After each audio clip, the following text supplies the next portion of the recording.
संकर्षण भगवान के ऐश्वर्य से ही वो सब विभूतियां प्रकट होती हैं। जीव नाम तटस्थाख्य एक शक्ति है या महासंकर्षण सब जीवेर आश्रय। जो भगवान की एक शक्ति है तटस्थित शक्ति, माया शक्ति, जीव शक्ति। जो जीव शक्ति तटस्थ शक्ति मानी जाती है क्योंकि वो माया और चित शक्ति दोनों ही के साथ रह सकती है। ऐसा उसके अंदर एक अभूतपूर्व गुण है। इसीलिए जीवों को बहुत ही सम्मान की दृष्टि से देखा जाता है कि वो कभी भी इस माया शक्ति से छूटकर भगवान की उस आध्यात्मिक अंतरंग शक्ति के साथ उनके लोकों में, उनकी लीलाओं में शामिल हो सकते हैं। वो गुण इस तटस्थ शक्ति के अंदर है।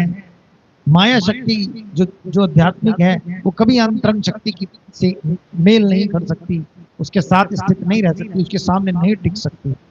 परंतु जो भगवान की तटस्थ शक्ति है, जिसके अंश हम हैं, जीव, हम एक दिन इस माया से छूटकर भगवान की उस अंतरंग, उस योग माया, उस चक शक्ति के लोक में, जगत में भगवान के साथ रह सकते हैं।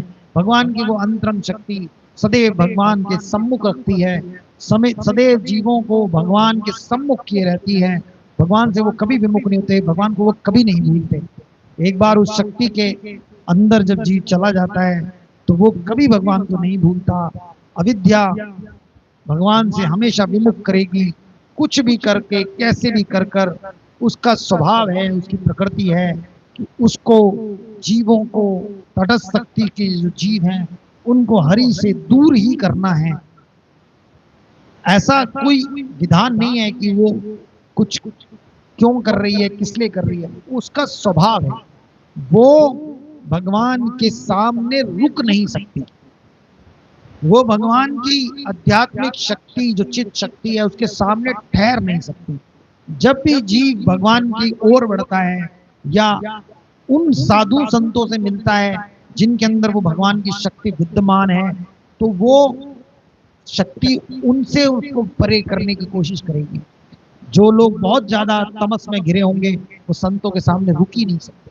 वो एकदम हड़बड़ाएंगे, घबराएंगे, उनकी घबराहट होने लगेगी, वो भागेंगे वहां से, क्योंकि उनके अंदर अविद्या की अति है, वो उन्हें भागना होगा। और जो जीव भी भगवान की भक्ति में लगे हुए हैं उनको भी वो शक्ति निरंतर भगवान से, भगवान के जनों से विमुख करती है, क्योंकि उसको वहां दिक्कत है, वहां उसको प्रॉब्लम होती है, उसको वहां रुकना नहीं है, उसको रहना नहीं है, उसको उनके साथ नहीं रहना, उसको उनके सम्मुख नहीं रहना। वो बहुत जीव को विमुख करने की कोशिश करती है भगवान से और उन भगवान के साधुओं से, भक्तों से जिनके अंदर भगवान की अंतरंग शक्ति, भगवान की स्वरूप शक्ति विद्यमान है। क्योंकि वो स्वरूप शक्ति कि अगर वो साथ रहेंगे तो अविद्या शक्ति को जाना होगा।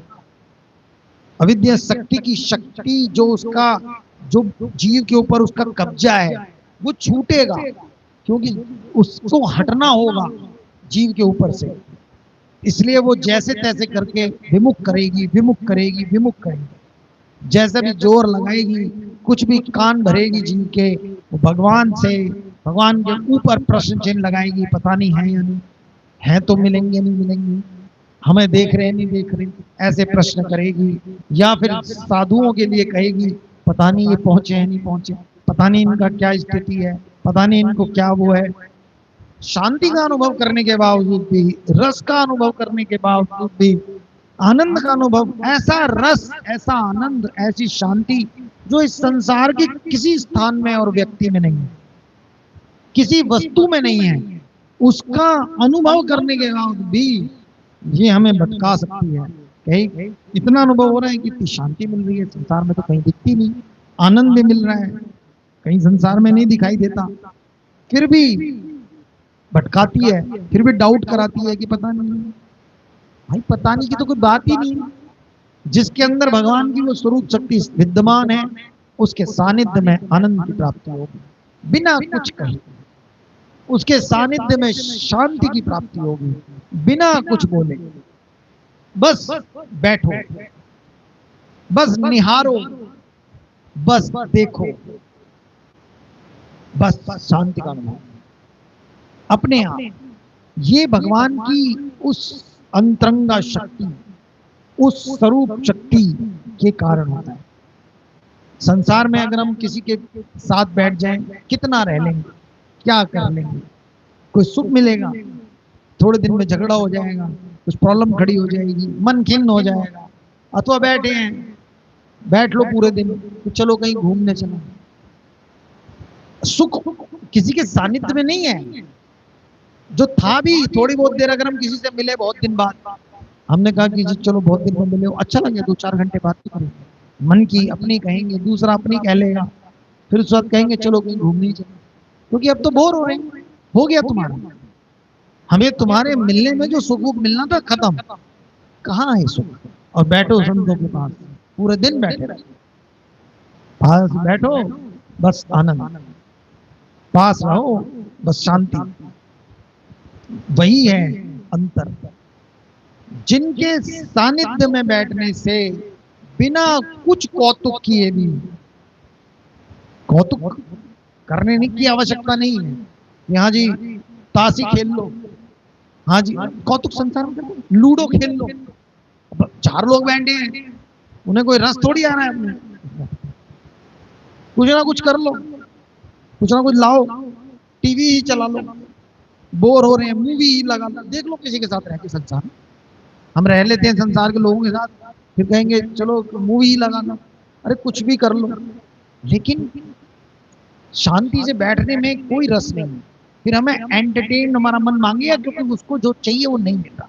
लेकिन साधुओं की संगति में, संतों की संगति में बस बैठो, बस यूं ही हल्की हल्की चर्चाएं चलती रहें, कभी भगवान का नाम आ जाए, कभी आगे बढ़ जाए, बस बैठे रहो, शांति, आनंद। समय ऐसा भागता है कि अरे 2 घंटे बीत गए, 4 घंटे बीत गए, 5 घंटे बीत गए, भाग जाएगा समय, क्योंकि आनंद के समय हमें समय का पता नहीं चलता।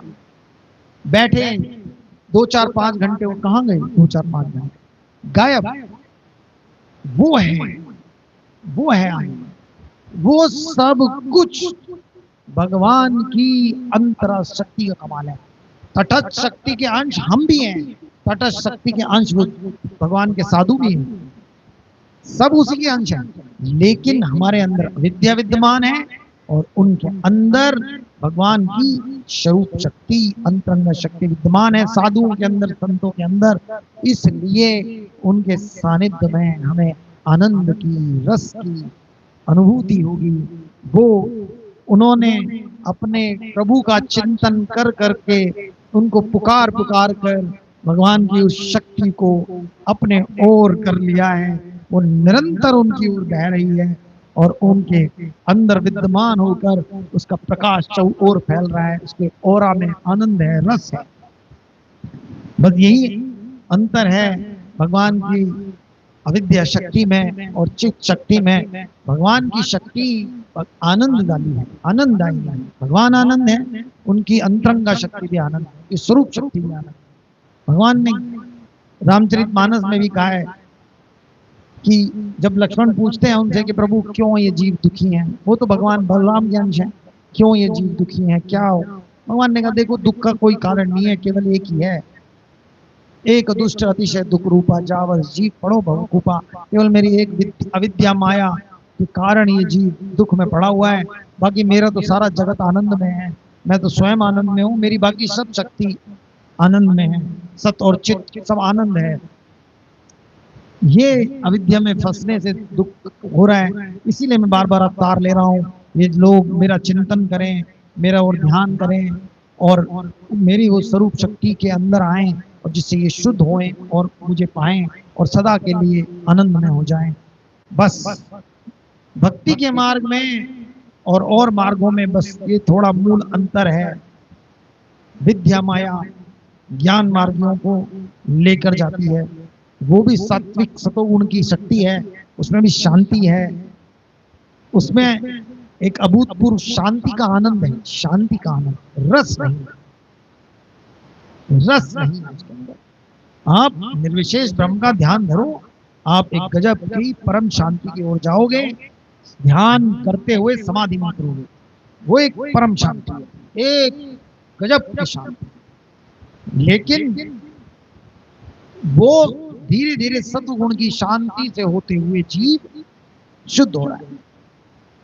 भक्ति के मार्ग में क्योंकि बल भगवान है, जीव का समर्पण है भगवान के आगे, हे प्रभु मैं तुम्हारा, तो अब भगवान का बल है उनकी शक्ति। बल और शक्ति एक ही बात है। हम भगवान की शक्ति के बल पर, उनकी शक्ति ही हमें लेके जाएगी। वही भगवान के जो भक्ति के मार्ग में संत होते हैं उनके अंदर प्रकट होती है वो शक्ति, साधुओं के अंदर प्रकट होती है वो शक्ति, और वो शक्ति उनके अंदर आती है और फिर उनके द्वारा, उस शक्ति के द्वारा ही हमें खींच के भगवान की ओर वो ले जाते हैं। उसी शक्ति का सारा कमाल है, उसी शक्ति का सारा आनंद और रस है। इसलिए हमें निरंतर भगवान की ओर सम्मुख करने वाली उस शक्ति की को अपनी ओर आह्वान करने के लिए भगवान के चिंतन करना चाहिए, भगवान का ध्यान करना चाहिए और उनसे पुकार करनी चाहिए कि हे प्रभु मैं तुम्हारी शरण हूँ, मुझे निकालो। जब हम भगवान से कहते हैं कि भगवान हम तुम्हारी शरण है, हमें निकालो, तो भगवान अपनी शक्ति से ही हमें निकाल लेंगे, और वो शक्ति से जब निकालने आएंगे तो वो शक्ति हमारे अंदर ही प्रवेश होगी, हम भी उस शक्ति से लबरेज हो जाएंगे और फिर हम भी उस आनंद में रहने लगेंगे, चमकने लगेंगे। ये है मूल कारण भक्ति के मार्ग के पथिकों का